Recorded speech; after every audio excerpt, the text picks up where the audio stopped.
dumating na po lahat ng kailangan na mga hardwares, yung mga handheld ticketing device na i-distribute na po natin sa mga LGUs.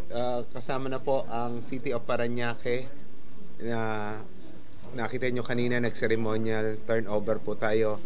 On track naman po tayo, Mayor Sam, sa pag-implement ng single ticketing, Mayor Jeannie, ng third quarter ng taon.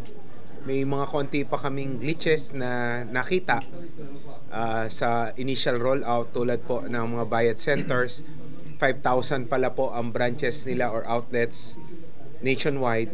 So hindi pa po lahat ng kanilang mga outlets ay na-adjust na yung penalties. Pero aside from that, mukhang all systems go na po tayo sa implementation ng single ticketing system.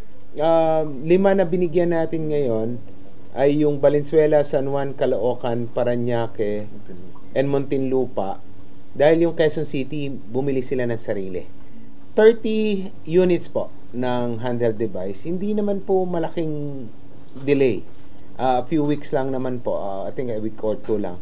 Hindi naman po nagkaroon ng impact doon sa implementation dahil tuloy-tuloy naman yung pilot at tuloy-tuloy yung adjustments na ginagawa natin. In so far as delay is concerned, wala naman pong impact doon sa timeline natin or yung deadline natin for rollout sa buong NCR.